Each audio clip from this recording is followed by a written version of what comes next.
특히 한미 관계에서 우리나라가 중심이 돼가지고 이렇게 뭔가 상황을 바꾸거나 그럴 여지가 있겠어요? 없는데 지금 이제 가장 큰 최근의 움직임의 대북 문제를 가지고 움직이는 것은 뭔가 북미 관계에 단기적으로 조금 변화의 가능성이 있어가지고 이축을 중심으로 들어가는 변화의 가능성이 있는 것 같아요. 지난번 캐리가 바로 우리나라에 오면서는 바로 직접적으로 대화 쪽으로 가더니 중국을 한 바퀴 돌고 나서는 대화로 가기는 가지만은 이제 뭔가 북한도 좀 꼼짝없이 좀 코너로 몰 능력이 있는 것처럼 그런 자세를 보이고 있다는 것을 보면은 미국과 중국과의 협조가 좀 비교적 단기적으로, 장기적으로 뭐 서로 경쟁 관계니까 단기로 나오겠지만 단기적으로 좀 그럴 가능성이 있어 보인다는 거고요. 한미 관계는 박근혜가 아니라고 하더라도 저는 지난번 이명박 정부 때부터 상당히 미국의 마치 굉장히 강화되는 그런 쪽으로 계속 가는 것 같아요. 그럴 때 지금 중국과 이 문제를 과연 어떻게 풀 것인가, 우리 옆에 이른바 노무현 대통령 때 얘기했던 균형자로 비슷하게 역할을 과연 얼마나 할 수 있을까 복잡해지는데, 미국에 가서 이번에 박근혜 대통령하고 저는 굉장히 환대를 받고 올 가능성이 많다. 환대를 생각이 듭니다. 왜 그러냐? 환대. 좋은 대우를. 죽게만 하니까. 죽게만 하는 것도 하지만 이미 서로 약속을 해놨는데 우리가 얻을 것은 뭐 한미 연재협정 현재 불가능한 상태니까 지금 대북 문제 터져가지고 뭐 어떻게 뭐 갱신하거나 그럴 가능성이 없어서 이미 2년 연장된 상태고 해서 여러 가지 지금 어제 밤에 누굽니까 안치호 뭐 시크릿 오브 코리아 어떻게 하다가 좀 뒤져보다 보니까 최근에 한미 관계 자료들을 꽤 올려놨던데 보니까 박근혜에 대해서 의회에서 상당히 여성 대통령으로서 아주 환대를 해주는 이런 행사를 의회 연설뿐만 아니라 몇 개를 좀 가지고 있는 것 같아요. 프로그램들을 이런 가지고 있는 가운데 이제 마침 이번에 로고까지 만들어서 하고 있는 한미 동맹 60주년 해가지고 크게 행사를 치르고 있어가지고 박근혜 대통령은 이번에 가서 미국 주도의 움직임에 같이 가지 않을까. 거기다가 이번 과정을 통해서 무기 등등 해가지고 이번에 2013년에 미국이 가져와야 될 몫이 꽤 많다고만요 보니까. 분담금도 이번에 꽤 한 5% 정도 올릴 분담금 올리죠. FX 굉장히 일고 있어가지고 청구서가 엄청 나가고 대충 그런 청구서는 그래도 뭐 우리가 거부하기 어려운 정의되는 방향으로 갈 테니까 박근혜 가는 쪽에서는 이제 그 문제는 더 강하게 가는 쪽으로 갈 것 같은데, 문제는 중국과의 관련해서 얼마나 우리가 균형되는지 조금 우리의 몫을 가지고 흔들 수 있는 그런 힘을 가질 것이냐, 이게 변수가 될 것 같네요.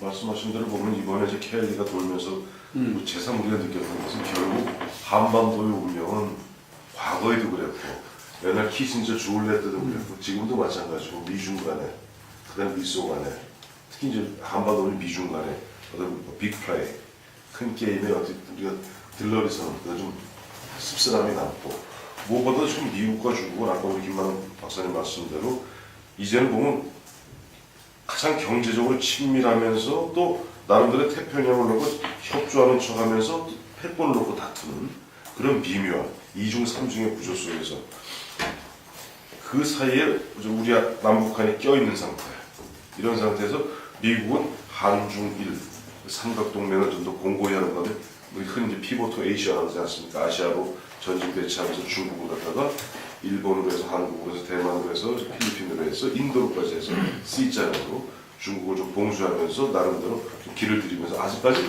너희한테 패권을 주기에는 너희하고 패권을 나누기에는 시기상조다 하는 이야기를 하고 있고, 또 그런 가운데 우리가 경제적으로 우리가 중국이랑 좀 가까워지려는 부분에도 철저하게 견제하고 있는 이런 분위기인데, 저는 그런 측면에서 사실 처음에 박근혜 대통령 당선인 시절에 이 얘기합니다.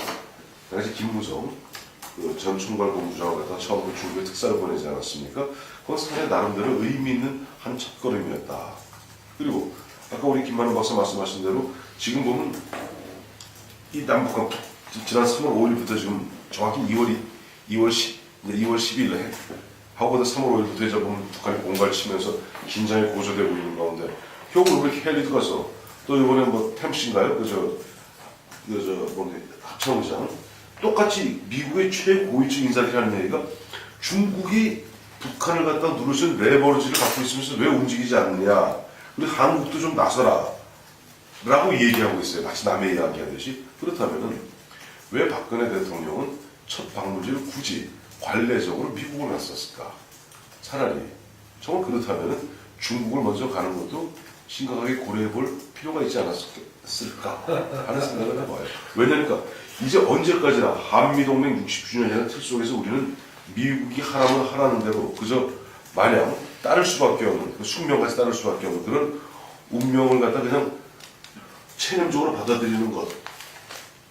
그러게 이제는 어떻게 보면 미국과 중국이 이른바 북태평양에서 어떻게 보면 보이지 않는 다양한 긴장감을 갖다가 나름대로 유지하고 있는 건데 우리도 그런 측면에서 아까 우리 김 박사님 말씀하셨던 노무현 대통령 균형잡음 이런 부분들 이제는 한 번쯤은 슬쩍 한번 시도해 볼 만한. 근데 그 정도 방문하는 게 슬쩍이겠어요. 상당히 큰 지금 미국 안 가면 먼저 중국 갔을 경우에는 아니, 맞는 말씀인데 저도 동의하는데 중국 먼저 갔다가는 그 시도에 대한 해석이 그렇죠. 슬쩍 한번 해보는 게 아니라 그 생각을 하면 전혀들 안 했던 건 아닌 것 같아요. 뭐 지금 초반에 조금 뭐 얘기는 좀 있었던 것 같은데 뭐 역시 이제 그건 좀 아니다 이제 생각하는 것 같은데. 아버지가 무서웠어요? 이번에 만나면 정상회담을 갖고 미국 가서 이제 그러면 아무래도 최대가 진사는 대북 메시지를 이제 어떻게 내놓을 건가 뭐 이제 그게 되겠죠. 그동안 뭐 한국 미국 이제 따로따로 일단 북한에 대해 가지고 이제 대화 의사가 있다는 거 대화로 풀자 이 메시지는 뭐 여러 차례 이미 이제 나온 상황인데 일단 오바마하고 박 대통령이 직접 만나가지고 북한에 대해서 이제 대화 메시지를 좀 이제 강하게 좀 내놓는 거. 그거는 뭐 지금 기류에서는 좀 일정한 의미가 있었다고 생각이 돼요. 물론 이제 대화 메시지를 해놔도 어디까지나 이제 또 전제들이 또 이제 깔리겠죠. 북에 대한 어떤 기본적인 요구의 원칙을 지키는 위해서 그래 하지만은 다만 대화를 통해서 문제를 해결하자는 그 메시지가 좀 강하게 나올 가능성이 저는 이제 있어 보이는데 일단은 뭐 북 같은 경우도 좀 아직까지 그 긴장의 수위를 주지 않아 왔던 것이 뭐 이제 한미 군사 훈련이 계속되는 그 시기라는 점도 있었지만 아마도 최소한 한미 정상회담까지는 좀 지켜보고서 그리고서 이제 정말 한국이나 박근혜 정부나 이제 오바마 정부의 대화 의지 이거를 좀 판단하겠다 이런 것들은 깔려 있을 거로 생각이 돼요. 다만 이제 뭐 정상회담에서 좀 원칙적인 뭐 메시지가 나온다 하더라도 그걸 가지고 또 북이 뭐 바로 뭐 받아가지고 뭐가 구체적인 프로세스가 진행될 현실은 아닌 것 같고 아마 그 이후의 과정에서는 또 이제 제3의 방식들이 모색이 돼야겠죠. 뭐 예를 들면은 뭐 물밑 접촉의 어떤 뭐 방식이라든가 아니면은 뭐 남북 간의 직접 대화가 당분간 어렵다고 한다면은 뭐 미국이 어떤 또 역할을 하는 방식으로 또 미국 쪽의 특사라든가 미국의 북미 간의 어떤 대화의 어떤 모색이라든가 아마 그러한 다양한 이제 경우의 수들이 뭐 정상회담 거친 이후에는 또 모색이 될 가능성이 있으니까 아무튼 그런 점에서 봤을 때는 지금 전반적으로 한반도 위기 상황에서 이 분위기를 좀 이제 턴하는 데 있어서는 좀 중요한 정치적 일정이 될 수 있지 않을까 좀 그런 판단을 합니다. 그 한미 정상회담이라는 게 그 정권이 출범하고 나서 그 정권이 상당히 그 위상을 이렇게 굳게 하는데 그때 그 정권에서도 이루어져 왔죠. 뭐 예를 들면 쿠데타로 집권하고 했던 그 박정희 대통령도 미국 케네디와의 만남을 통해서 상당히 그랬는데 금방 말씀하신 대로 뭐 그 청구서가 그 당시에도 날라와요. 우리가 뒤에 알다시피 그 월남 파병이라든가 이런 부분과 그 이 한일 정상화 뭐 이런 부분들에 대한 걸 갖다가 자기의 어떤 그것을 갖다가 공고히 하는 위상을 공고히 하는 동시에 그런 부분들 갖춰줄 수밖에 없는 뭐 MB 때도 그 미국 갔다가 어쨌든 간에 그 쇠고기 협상에 대해서 어떤 그런 부분을 하는 바람에 정권 초기부터 굉장히 이 레임덕이 뭐 시작됐다 이런 말이 들 정도로 대단했죠. 그때 과연 그 박근혜 대통령은 그 누구보다도 저는 이 역사를 갖다가 굉장히 그 나름대로 자기 살아가는 데 있어서 굉장히 소중한 어떤 자료로 삼는 사람 같아요. 근데 그 부분이 뭐 이전에 우리가 이렇게 5.16 쿠데타라든지 유신이라든지 또 여러 가지 부분들에서 좀 이렇게 그 시각이 예를 들면은 좀 이렇게 본인만의 시각 아니냐 이런 우려가 이제 있었죠. 어쨌든 역사를 보고 어떤 이 이후의 어떤 이 어떤 정책이나 판단의 근거로 삼는, 그래서 한미 정상회담도 그런 부분을 잘 알고 있을 겁니다. 근데 금방 우리 이 두 분이 말씀하신 대로 이번에 미국 갔을 때 그 청구서가 또 만만찮다. 예를 들면 그래서 저는 그런 부분에 그 박근혜 대통령이 어떤 식으로 대처할까. 물론 바로 그는 언론에 나고 공개되지는 않겠지만 뭐 조만간에 그것은 정책을 풀어 나가기 때문에 이번에 그 한미 원자력 협상 부분에서도 이 대선 때도 상당히 공약성의 어떤 그런 메시지를 또 이야기하고 했는데 뭐 지금 그냥 이렇게 연기되는 식으로만 지금 타이밍이 너무 안 좋았어요. 사실 북한이 예. 정실현까지. 예, 그래서 그거는 지금 상당히 우리로서는 이제 절박한 문제였는데 그런 부분들을 갖다가 어떤 식으로 풀어나갈지 지금 동부가 뭐 평화협력체인가 뭐 하여간 자기가 서울 부산. 예, 뭐 서울 프레세스 뭐 이런 식으로 해가지고 그걸 하겠다. 뭐 그리고 그 부분에 기존 대선에 이때 이야기했던 거서 뭐 어젠가요? 그 이렇게 편집국장 오찬에서 이야기한 미국과 북한도 참여시키는 뭐 이런 이야기를 했다고 하는데 과연 그 이번에 그 이 북한과의 관계에서 어떤 위기 이 국면에서 상당히 지금 점수를 얻었거든요. 지금 41%까지 떨어졌다가 이게 30%대로 내려가면은 상당히 빨간불이죠. 이제는 완전히 그 속에서 어쨌든 간에 이 북의 어떤 그 안보 위기 불안 속에서 다시 48%까지 지금 올라갔다는 겁니다. 그래서 역설적으로 어떤 그 북한의 어떤 그런 위협, 협박, 뭐 예를 들면 이 불안 고조 이 부분들이 그 남한 정부를 갖다가 초기에 좀 안정화시켜줬다.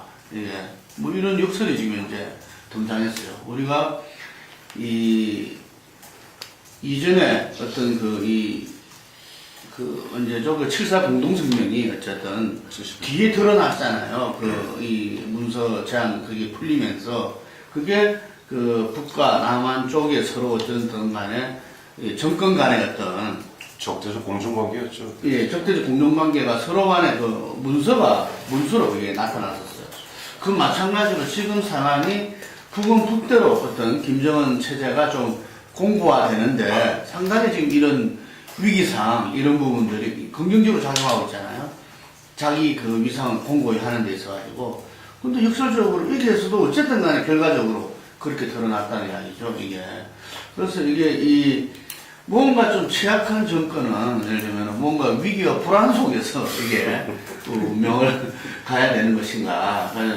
이 부분들이 미국과의 관계에서 금방 한미동맹 어쩌고저쩌고 했는데 지금 우리 국민들이 보면은 한미동맹은 절대적 지지를 하고 있어요. 한미동맹 건드리면 빨갱이로 걸려. 그렇죠, 이게.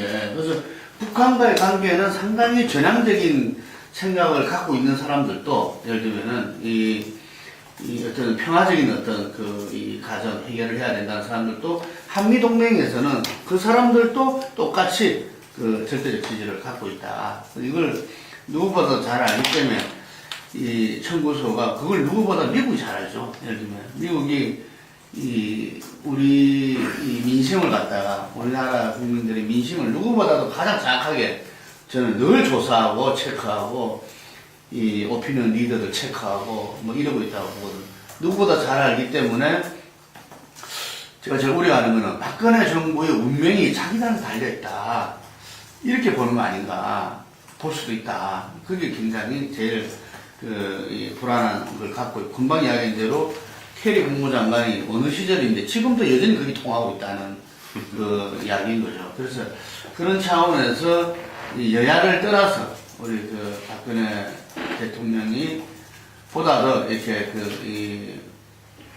좀 미국과의 관계에서 어떤 우리나라 입장에서 객관성을 가지고서 또 나름대로 어떤 한미 관계, 대북 관계에서 정말 그러한 자기가 대선 때 이야기했던 그런 신뢰 프로세스, 그런 그 중심하에서 일을 풀어 나갔으면 좋겠고, 그게 이 자기 한 걸음 한 걸음이 역사거든요.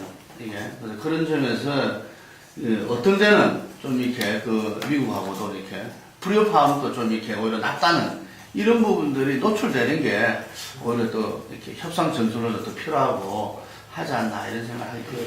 우리의 입장에서 봤을 때요. 아까 이제 미국 그 우회보고서를 약간 인용을 했었는데 미국이 한국과의 관계에서 그 변수가 되는 것을 5개를 지적했던데 그중에 포함되어 있는 게 무슨 뭐 중국이나 북한 문제도 있는데 민주화 이후에 빼놓을 수 없는 것이 국민들 내부의 여론이다. 그걸 굉장히 강조를 하고 있더라고요. 특히 지금 한미 FTA 협상 과정에서 세공기 협상 동맹에서 뚜렷하게 드러났기 때문에 그 점에서는 박근혜 대통령이 대외적인 요인을 가지고 국내적인 안정의 리더십을 발휘하는 것도 있기 필요하겠지만 그 반대가 더 중요하다. 대외 전략을 쓸 때 국민들의 지지를 모으는 것이 굉장히 중요하다는 것입니다. 만약에 박근혜 대통령이 국내에서 지지율이 취약하다면은 아까 청구서에다 더 커질 수도 있고 함부로 요구할 수도 있을 것이다. 반면에 국민적인 지지를 강하게 받는다면은 국민의 이름으로 박근혜 대통령이 딜을도 할 수 있고 이런 부분이 있어서 어느 쪽이든가 상식적인 얘기겠지만 좀 내적인 지지를 받는 것이 굉장히 중요하다는 것을 말씀드리고 싶습니다. 그 문제와 관련해 그 점은 어떻게 보십니까? 이렇게 지금 그 정권 출범 이후에 대북 관계나 이렇게 외교 문제 이런 데 있어가지고 그 정부 내에 조율되지 않은 내지는 부처마다 조금 이렇게 그 혼선이 있는 이런 모습들이 일부 있었거든요. 일부 있었고 또 심지어는 뭐 이렇게 북하고 아주 그 중요한 대화 제의 이런 문제에 대해서도 해석이 다르고 뭐 또 실제로 대화 제의다 아니다 뭐 이런 그 헷갈리는 그 목소리가 막 나오고 했었지 않습니까? 근데 지금 이제는 그래서는 안 되고 이제 본격적으로 외교 무대에서 이 한미 정상회담 이어가고 또 방중 뭐 이런 등등이 쭉 예정되어 있는데 이런 상황 속에서 정부 내에서는 어느 정도 정리가 되었다고 보십니까? 어떻습니까? 기본적으로 남북 관계 관련은 이제 결국 박 대통령의 이제 의중에 지금 결정적으로 달려있는 문제이기 때문에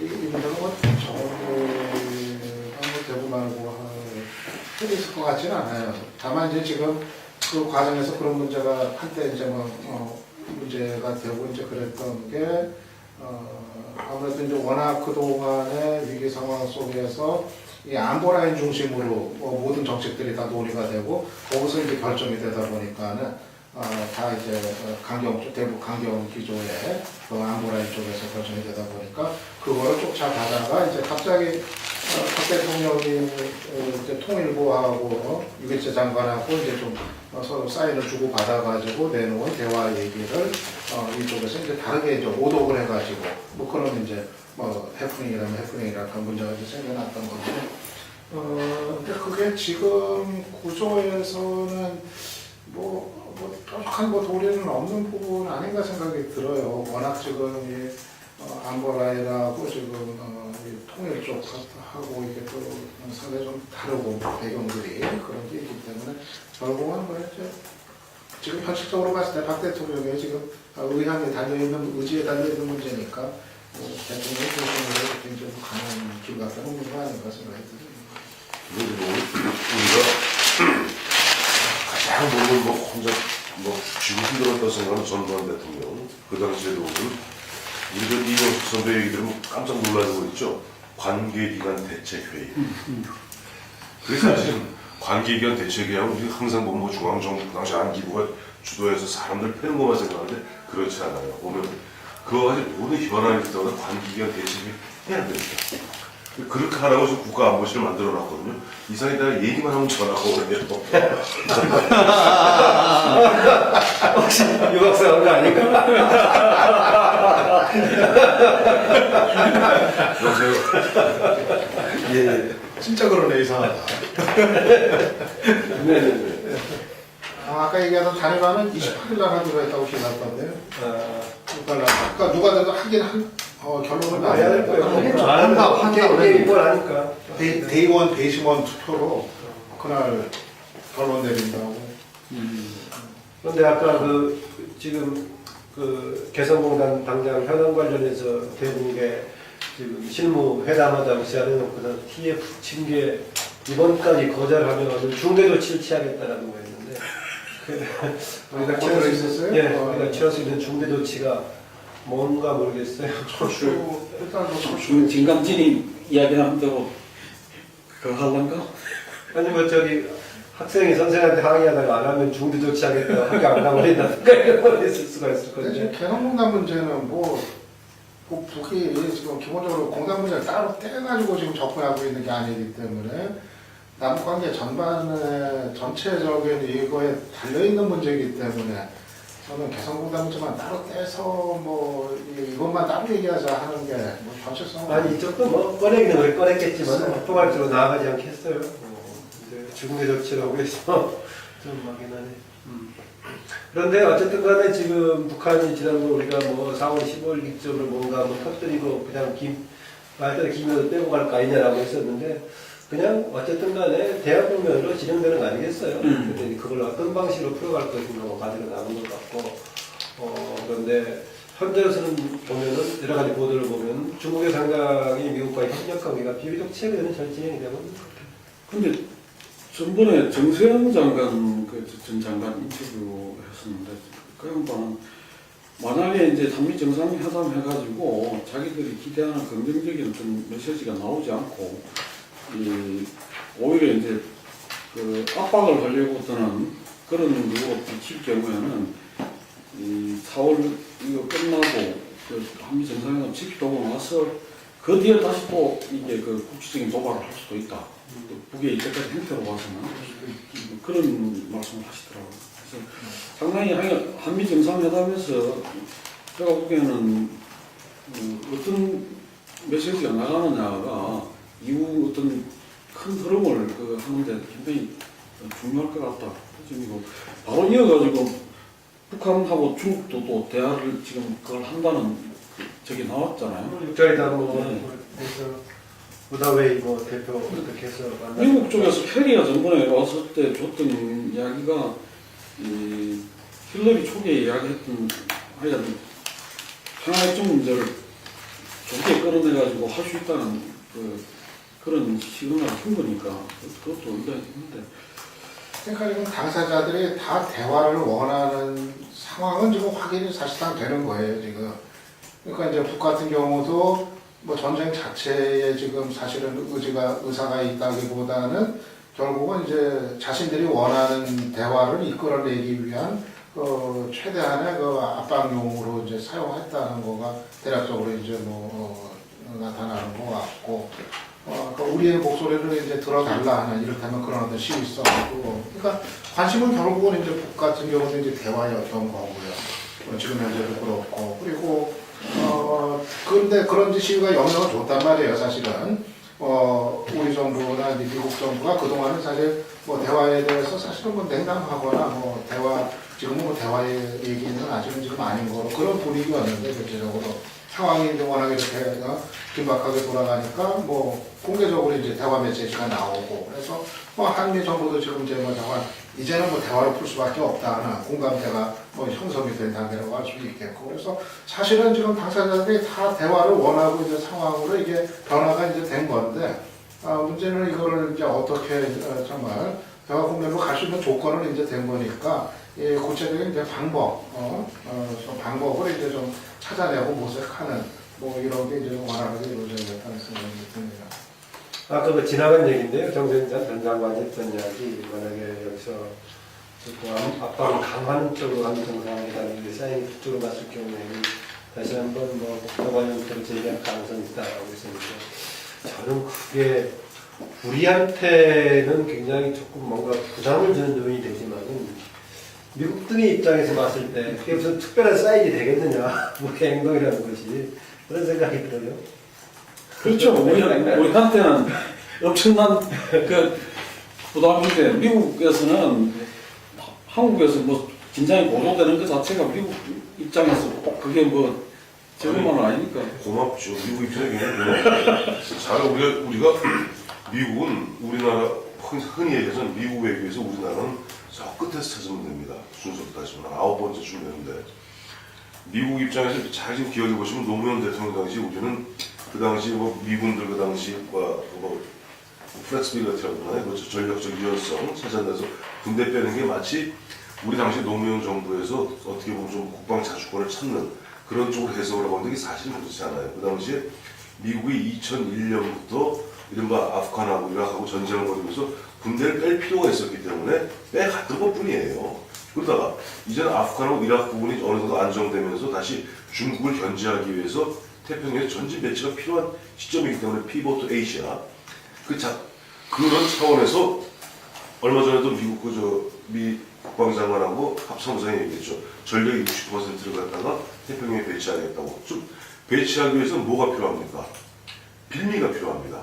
핑계가 필요합니다. 변명 그런 게 필요한데 그런 즈음에 지금 북한에서 저런 식으로 계속 보면 좀 불장난을 갖다 하는 듯한 그런 인상을 보여주니까 점점점 배치하면서 그들이 요구하는 건 뭡니까? 우리 한국으로부터 MD 체제에 가입하라는 거예요. 즉 너희 돈 들이고 우리가 주둔할 수 있게끔 너희가 하라. 아까 우리 김만원 박사 말씀하셨던 주한미군 주둔도 하라. 최근에 참 유심히 보셔야 될 게 한미 전자권 협상의 주역이었던 벨 전 주한미 사령관이 자기가 2006년부터 2008년까지 한국에 있으면서 맺었던 그 당시 판단 틀렸다. 이젠 전자권을 갖다가 한국에 돌려주기보다는 계속 미군이 갖고 있는 부분으로 가야 된다 하는 식으로 전직 사성장군이고 미국 주한미군 사령관이었던 사람이 자기의 그 당시 자기가 했던 부분을 스스로 뒤집으면서 분위기를 잡고 있어요. 이런 부분에서 크게 보면 미국이 어떻게 보면 대중국 전략에 우리는 괜히 돈만 내고 괜히 긴장만 고조되는 가운데 진짜 그야말로 고래 싸움에 새우등 터지는 그런 위치에 빠져있기 때문에 여기에서 실제 10년 전에 노무현 대통령이 힘이 없다고 균형제 외교 못하는 건 아닙니다. 절묘하게 우리 흔히 예를 들은 예전에 보면 광해군의 어떤 뭐 등거리 외교, 어떤 부분 실리 외교 이와 같은 차원에서 균형제 외교를 갖다 찾는 그런 지혜가 필요하고 그 슬기가 필요한 시점이 아닌가 하는 생각을 해봐요. 예, 그 외교 문제 이야기 내지는 뭐 외교 문제라기보다는 한반도 주변 상황 이야기가 나온 김에 최근에 일본 아베 정부가 굉장히 이제 좀 극우와 뭐 그런 계산을 했습니다만 행동으로 좀 그걸 하는 것 같은데 그 부분에 대해서 뭐 좀 한 말씀씩 짚어보고 다른 이야기로 넘어갔습니다. 저는 보면 요즘 미국과 일본이 너무 친해지고 있다는 것이 걱정하고 있습니다.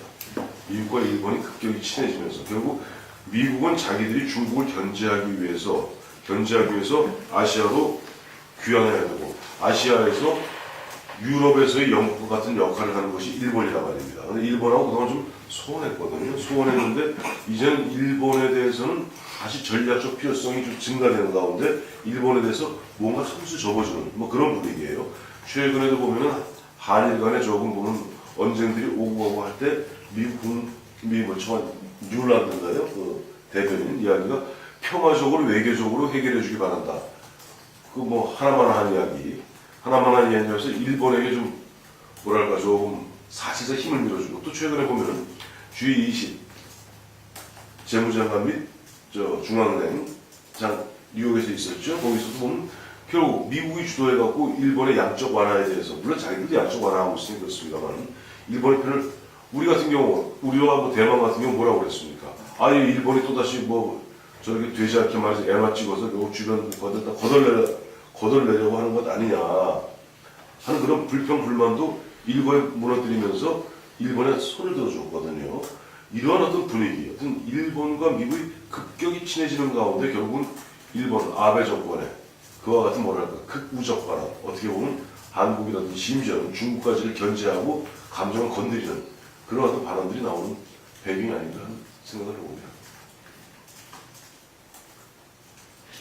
그 미국과의 지금 아주 뭐 상대가 특히 지금 엔저로 만드는 그런 현상 주변에 대만 우리나라 예방하고 충돌하고 있습니다. 그렇게 하는 배경이 좀 충돌하겠는데 그것 때문에 아베가 강경하게 나온다. 그건 좀 복잡한 것 같은데요.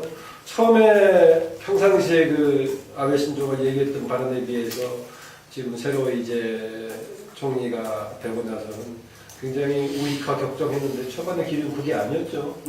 아니었는데 지금 왜 이렇게 내부적으로 이렇게 갑자기 이렇게 그것도 뭐 분노수시간이 엄청 강경하게 이렇게 나오고 있는가라는 것에 여러 가지 지금 뭐 배경을 얘기하고 있는데 뚜렷하게 지금 참여연 선거를 겨냥한 것 빼놓고 그런 얘기가 좀 안 나오고 있는 것 같아요. 이것을 밀어붙여서 내부에 지금 그 국가적인 분위기 몰아서 3분의 2까지 올려서 선거 개헌까지 같이 가는 것들 얘기 나오고 있는데 국지적으로는 당연히 이렇게 나오면은 또 역작용이 나오고 반작용이 나오니까 단기적으로 이용해 먹고 또 치고 빠지는 방법으로 조금 느슨하게 나가면 좀 그러지 않겠어요? 근데 아베가 이번에 두 번째 총리란 말이에요. 네. 지난번 총리할 때는 안 그랬던 사람이 갑자기 두 번째 총리하면서 태도가 돌변하니까 그렇다면 그와 같은 태도의 변화가 어디서부터 하는가? 아까 우리 김 박사님 말씀하신 대로 참여연 선거도 있고 또 최근에 시진핑 체제 들어서고 중국에 이제 보면은 일반 팽창적 민족주의, 그다음에 일본에 보면은 일반 쇠락적 민족주의 또 이런 부분들이 충돌하는 가운데 일본에서도 어떻게 보면 약간 단말마적인 그런 것도 있지만 저는 보다 큰 틀에서는 결국 미국과 중국의 큰 아니면 아시아를 놓고 다투는 패권 다투면서 결국 미국의 입장에서는 일본하고 당분간은 손을 잡을 수밖에 없다. 그래서 일본에게 무조건 한 수 접어주는 이런 분위기에서 일본도 뒷배를 갖다 든든히 뒷배는 뭐 버텨주는 가운데 좀 중국에 대해서 큰 소리 치고 그 옆에 있는 우리나라에 대해서 아주 깔보는 듯이 거의 맛보자는 듯이 대드는 그런 어떤 심경적 변화가 그런 어떤 흐름에 있는 것이 아닌가. 가장 중요한 키가 대중국이다. 전 중국, 미국과 중국 사이에서 일본이 옆에 보면 요거는 적지 마시고 이런 거 있잖아요. 큰 형님끼리 싸우는데 옆에 보면 조금 건들건들 침칙칙 되는 거 일본이거든. 그 제일 중요한 말인데 왜 적지마게 덩치는 두 명이 지금 덩치는 두 명이 이렇게 둥둥하면서 서로 좀 기싸움하고 옆에 있던 놈이 형님 하면서 침칙칙 뱉어가면서 이 일본이다. 그러다 보니까 옆에 멀쩡하게 우리나라 하면 괜히 좀 곤란한 지경에 빠졌다는 얘기죠. 예, 좀 이제 시간이 많이 돼가 마무리하는 그 겸해가지고 지금 사실 그동안 선거 결과 또 그다음에 여야 뭐 개편 이런 문제 짚었습니다만 국회 현안들이 많아요. 추경도 해야 되고 법안 경제민주화 등등 법안 처리 문제도 걸려 있고 그다음에 조금은 청와대하고 조율이 안 됐던 거죠. 그 개헌 문제 불쑥 나왔다가 지금 이거 한 거는. 그건 좀 조율이 안 됐거든요. 네. 왜냐면은, 되게 지금 박근혜 대통령에 대해서 실망하는 사람들이 개헌 얘기를 급속하게 많이 꺼내고 있습니다. 새누리당 쪽에서는요. 역시 대통령 한 사람한테 맡기기에는 너무나 부담스럽다. 그러니까 앞으로는 이렇게 가서는 안 된다라고 얘기하는 거 보니까 개헌 문제는 청와대 쪽하고 조율하지 않는 것 같은데 그래서 국회에서 상당히 급속하게 진행되고 있잖아요. 네, 근데 이게 좀 동력이 붙어가지고 갈지 뭐 이런 등등 문제를 좀 한번. 근데 청와대 쪽에서는 약간 지금 저 부정적으로 얘기했죠. 박근혜 정부 초기에 이게 그쪽으로 모든 게 쏠려고 해도 블랙홀 역할을 할 것 같은데 함부로 꺼내서는 곤란하다라는 쪽으로 얘기하고 있는데 저는 이게 혹시 지금 안철수 진영에서 어떻게 받아들일지 모르겠지만 만약에 정계 재편 과정 속에서 이 문제까지 포함한다면 힘도 받을 수 있을 것이다라는 생각이 들어요. 그리고 새누리당 내부에서도 현재 있는 상당수들이 여기에 대해서 부정적인 생각을 갖고 있지 않고요. 이전에는 이재호 의원 등을 중심으로 몇 사람들만 움직였었는데 이번에는 상당히 넓게 지금 갖고 있는 느낌이 들고 공식 제안했죠. 지난번 누굽니까? 정책 의장이 누구 간대 교수였던 나성민 의원이 공산당한테 공개적으로 제안을 해가지고 국회 차원에서 지금 특위 만들자라고 나가 있는 상태라서 하긴 했잖아요. 논의하기로는 하고. 논의하기로는 그렇죠. 근데 특위를 이제 만든 건 아닌 거죠. 특위를 이제 하죠. 어떻게들 지금 그림을 갖고 합의를 한 건지가 지금 뭐 아직 내용이 없어가지고 참 예측을 하기는 좀 어려운데 이게 뭐 좀 상당히 좀 복잡한 문제도 될 수 있겠다는 생각은 들어요. 물론 이제 개헌론이 어차피 개헌 필요성은 공감대가 형성이 됐으니까 근데 논의하려면 사실 정권 이제 초반기가 적기는 맞아요. 그리고 지금 대선 주자가 가시화가 되면은 그때는 또 이게 이제 복잡해지고 그만큼 이제 어려워지고 그러니까 지금 하려면은 진짜 이제 그 초반에 이제 논의를 하는 게 맞기는 맞는데 근데 이게 논의에 따라서는 아까 그 잠깐 얘기하셨는데 일단 이제 안철수라는 지금 주자가 사실은 뭐 객관적으로 놓고 보면 어떻게 보면 이제 아직 뭐 안철수가 앞으로 어떻게 살아남을지 어쩔지 모르지만은 그래도 현 시점에서 여론조사 지지율 이런 거 놓고 보면 사실은 가장 앞서 있는 주자란 말이에요. 근데 여당은 지금 아직 차기 주자가 아직 지금 가시화된 게 전혀 없고 민주당 같은 경우도 사실은 문재인 다시 한번 말고는 뾰족한 이런 게 없는 상황이고 그렇게 보면 어떻게 보면 차기에 현재까지 가장 유력한 주자는 안철수인데 만약에 근데 안철수는 개헌 논의에 적극적으로 참여할 수 있는 구조 자체가 아니고 그런데 새누리당하고 민주당의 어떤 그 논의 구조 속에서 예를 들어서 이 권력 구조에 대한 어떤 변화의 어떤 논의라든가 이런 거로 이제 진행이 이쪽 사이에서 될 경우 이게 또 상당히 충돌을 하거나 이게 복잡해지는 상황 이런 것도 또 있을 수가 있을 것 같아요. 그런데 아직은 지금 서로가 생각하고 있는 개헌의 내용이 어떤 것인지 이게 최소한 이렇게 지금 나온 게 없었기 때문에 좀 예측을 불허하는데 아무튼 그럴 수 있는 상황도 좀 염두에는 둘 필요가 있겠다는 생각이 좀 드네요.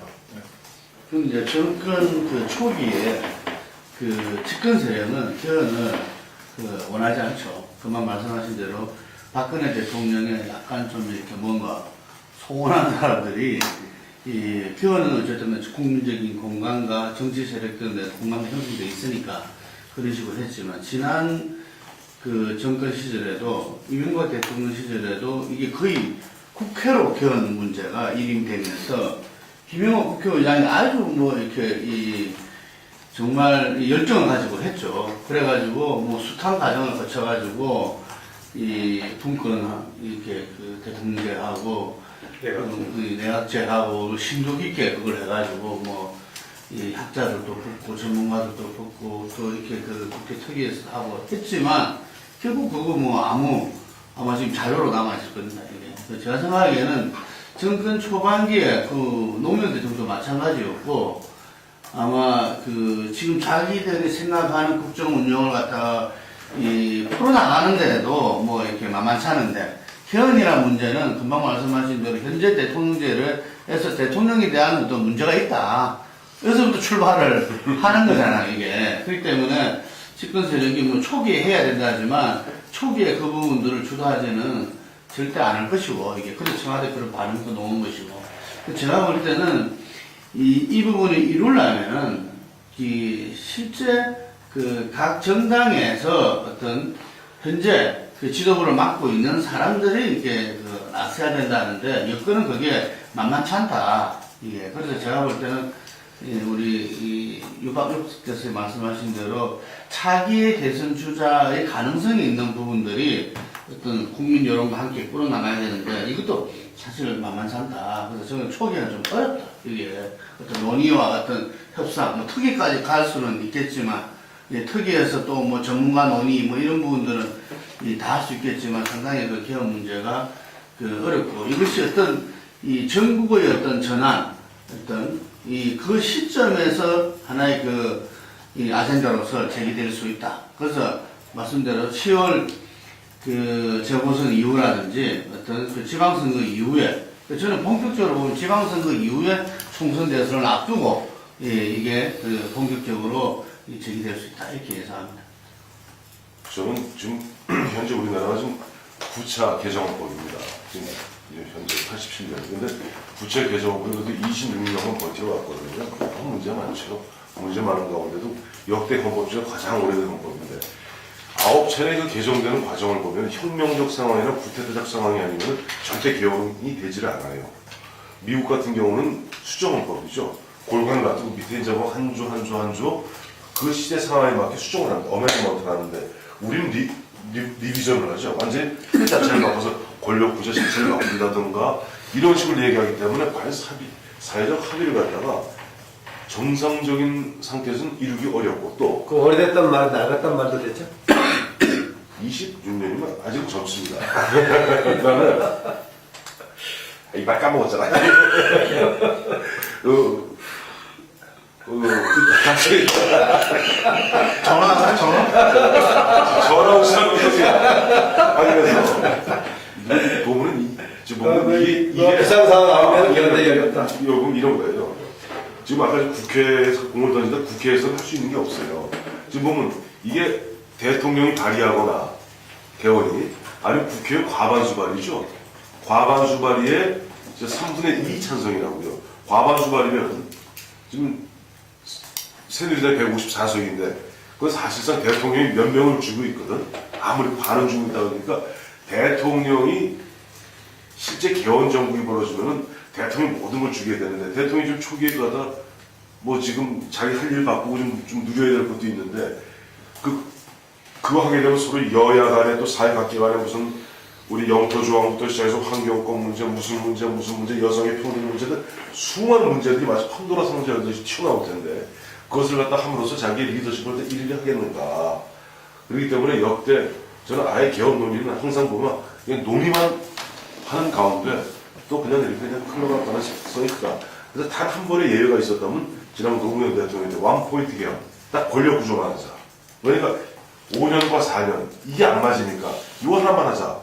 그때 유일하게 가능했던 시점인데 그나마도 그 당시에 이제 한나라당이 반대했죠. 그때는 아까 우리 두 분 말씀대로 유력한 대권 주자가 당시 한나라당에 2명이 있었기 때문에 그게 이제 안 됐는데 지금 현 시점에서 물론 논리적으로 이론적으로 봤을 때는 대통령이 힘이 있을 때 의지를 갖고 개헌을 밀어붙여야 되는데 아마 대통령도 그런 마음이 별로 없을 거고 대통령이 그런 마음 없는데 누가 실제 추진할 수 있는 추동력, 에너지가 어디서 발견하는 게 쉽지 않을 겁니다. 저는 개헌을 하고자 한다면은요, 무슨 뭐 기본권정 어쩌고 분권정 어쩌고 하는데 뭐 그런 거 필요 없다라고 합니다. 그건 지금 추상적인 수준에서의 원리로 남겨도 괜찮고 뭔가 구체적인 뭐가 필요하면은 다른 법률정을 하면 되는 수준이라고 보고요. 개헌에 필요한 사항은 저는 정부 형태에 대한 권력부여 이것에 대한 뭐 포커스를 맞춰야 된다. 뭐 이것저것 늘어뜨려가지고 무슨 심지어는 경제민주화 조합까지 걸고 넘어지고 하면은 이거 끝이 없고 뭐 새로 만들어야 되기 때문에 그래서 아예 논의 자체를 저는 이 포커스를 정부 권력 구조 여기에 초점을 맞추면 그나마 좀 어떻게 될지 이 마지막으로 한 말씀들을 지금 요구할 때는 안 나왔는데 저는 박근혜 대통령은 요즘 그 소통 행보에 대한 나름대로 감상을 한마디씩 좀 하시면 좋겠어요. 소통 문제에 대해서 가장 이 취약, 자기 어떤 단점 뭐 이렇게 쓰는데 그걸 극복하기 위해서 지금 많은 노력을 하고 있잖아요. 이게 그래서 그 부분에 대한 어떤 말씀하셨으니까 동의하냐고 물어보고 동의하고 아니 2월 25일 날 저 취임했는데 첫 이제 모임이 4월 9일 날 했을 거예요. 4월 9일 날. 근데 여당 지도부죠 그때는. 여당 지도부하고 어떻게 4월 9일인데 그 4월 9일이라는 시점이 뭐냐면 북한의 공간에 행동으로 나왔던 시점입니다. 그날 이제 개성공단 문 닫는 그 전날 누굽니까? 북한의 대남 비서가 찾아와서 한국말 놓고 4월 9일부터 전원 그 사람들 출근 안 시켰을 때 김양건이 그날 저녁 때부터 이제 보면 만나고 4월 10일 날 만나고 했는데 어쨌든 뭐 초기에 보면 소통 안 하고 불통에다가 보면 뭐 해보니까 막상 정부 소식과 개정안 통과시키려고 청와대 주도를 해보니까 안 되거든요. 왜? 지난해 만들어놨던 국회법 개정안 즉 국회 선진화법이 이제는 대화를 안 하면 아예 아무것도 못하게 만들어놨어요. 그러니까 또 거기다 또 안보적 위기 나오니까 그래도 뒤늦게나마 흔히 얘기하는 이럴 때 쓰는 표현이 있죠. 만시지탄. 비록 좀 늦었지만 그래도 대화에 나서면 잘했다. 저도 그거 좀 얘기 좀 하고 좀 가려고 하니까 저는 지난번에 그 윤진숙 임명하기 전에 야당 사람 초청해서 얘기했던 거 굉장히 바람직했다고 봐요. 그런데 바로 그 이틀 뒤에 윤진숙을 마지막 장관 임명해서 뭐 이게 좀 긴빼는 것이 돼버렸고 오히려 바로 유턴해서 역전하는 거 아니냐, 역진하는 거 아니냐 이런 얘기가 나왔었는데 근데 그 이후로 이제 또 뭐 기자들까지 뭐 불러서 같이 얘기하고 하는 노력은 굉장히 좀 살만하다.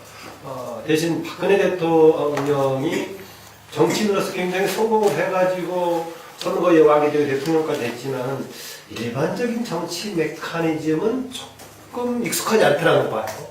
정치를 그렇게 했고 98년, 97년 이후 지금까지 해왔고 대통령까지 성공했었지만은 해왔던 본인의 역정이 청와대에서만 살았고 또 여성이라는 독특한 면 이업 속에 있었기 때문에 사람들과의 소통하는 방법 또 그 일상 시민사회 생활에 대한 뭔가 조금 보통 사람과 인식이 다르다. 이것은 앞으로 상당히 의지를 가지고 극복해야 될 부분이 아닌가라는 걸 생각이 듭니다.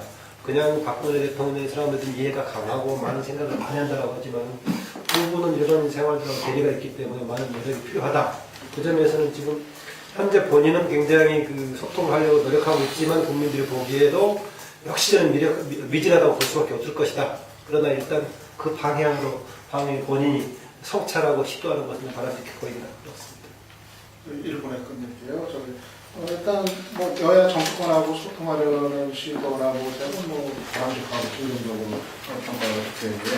이전에 보였던 모습하고는 상당히 좀 이제 달라진 그런 이제 판단을 한 결과라서 다만 제대로 된 소통이 되려면 역시 쌍방향 소통이 돼야 된다는 거. 자신이 얘기하고 자신이 요청한다고 그거로 소통이 되는 거 아니라 상대방이 다른 반대쪽에 있는 다른 의견 이거를 또 받아들일 건 받아들일 때 쌍방향 소통, 제대로 된 소통이 가능하다는 거 하나 하고 그리고 또 하나는 저는 뭐 정치권하고만 소통할 게 아니라 국민과 직접 소통하는 기회가 좀 넓어져야겠다. 국민들이 궁금해하고 국민들이 묻는 질문에 대해서 대통령이 좀 더 자주 국민들에게 직접 설명하는 또 의문에 답하는 그런 것이 이제 좀 필요하겠다. 그래서 아직은 좀 소통을 시도하는 거는 긍정적인데 아직까지는 좀 절반의 소통에 머물러 있는 거 아닌가 그런 생각이 듭니다. 제가 볼 때는 상당히 좀 이렇게 두려워했다 또 봅니다. 이렇게 언론과의 만남, 전면적인 국민과의 소통, 보면은 흔히 소통하면 안철수 이렇게 이야기하지만 안철수도 보면은 지난 대선 과정에서 소통을 갖다가 상당히 언론과의 소통에 여러 가지 불협화음이 많았잖아요. 그리고 그 전으로 보면 박찬종 전 국회의원 같은 경우도 사람들이 보기에는 상당히 그쪽에서는 달인이다 이렇게 있지만 제가 그런 이야기로 보면은 처음에 국민과의 직접적인 만남을 굉장히 두려워했다. 이런 이야기도 듣고 이런데 우리나라 정치인들이 이제 처음에 출발하고 성장하는 과정이 국민과 함께하는 좀 정치를 안 하다 보니까 대부분 그런 부분은 상당히 누구나 일반적으로 그럴 수밖에 없는데 더더욱 이제 아까 김하나 박사 말씀하신 대로 그런 삶의 역정이 그러다 보니까 더욱더 그 부분에 대해서 걸 갖게 있죠. 이게 그래서 발언하라는 이런 부분도 상당히 보통 사람들하고 다르잖아요. 이게 근데 본인은 압축적인 그런 메시지가 또 오히려 리더로서 해야 될 자세라고 또 보는 것 같기도 한데 저는 지금 이 지점에서 완전히 박근혜 대통령이 국민과의 소통을 앞으로 지속적으로 또 성공적으로 해나가기 위해서는 언론을 두려워해서는 안 된다고 봅니다. 물론 어제 같은 경우에 본인이 이제 직접 사회를 보면서 질의응답식으로 진행을 하고 해서 전부 놀랬다 이런 말을 하는데 역대 우리나라 대통령들이 상당히 기자회견을 굉장히 두려워해가지고 잘 안 해요. 이 부분을 하더라도 형식적으로 한다든지 이렇게 미리 짜놓은 시나리오를 한다든지 이러는데 그런 부분에서 우리도 좀 이 민주주의에 대해서 좀 더 자신감을 갖고 나가려면은 기자회견을 최소한 이게 한 분기당 한 번 정도씩은 기본적으로 이렇게 해야 되고 그 다음에 비정례 이 기자회견도 해가지고 우리도 이제 100회 이상 된 대통령을 좀 있었으면 좋겠다. 그랬을 때는 소통 문제, 불통 문제라는 게 이런 문제가 제기될 수가 없다. 왜냐하면은 대통령이야말로 이 나라 전체에 가장 강력한 에너자이저다 이거죠. 이게 대통령의 어떤 경제 정책이나 하는 그런 전문가들이 아니라 이 경제도 심리라는 이야기가 있잖아요. 이게 그래서 대통령에 의해서 안보 문제, 경제 문제, 여러 가지 문제에 있어서 가장 앞에 서서 이렇게 나가는 리더이기 때문에 그런 부분들에 대해서 국민들이 참 함께 한다는 또 그런 이 분위기 자체가 큰 국가적 동력으로 작용되기 때문에 저는 그 부분에서 잘할 수도 있고 잘못할 수도 있고 또 생각도 이렇게 조금 이렇게 오차가 날 수도 있고 이런 건데 그런 것을 갖다가 좀 두려워하지 말고 이번에 상당히 힘을 좀 얻었을 거라고 봐요. 이번에 여야 소통과 또 언론 국장들 소통을 통해서 힘을 얻었을 거라 생각합니다. 앞으로 이 추세를 더 나아가서 이제는 국민과의 이 직접 소통 그것은 저는 이 전면적인 기자회견의 정례화와 상시화 이걸 통해서 온 국민들이 그 대통령 생각과 또 대통령에서 힘을 얻는 그런 그 이 단계로 나갔으면 좋겠습니다. 네. 마무리하겠습니다. 네. 감사합니다. 벌써 12시네. 가자.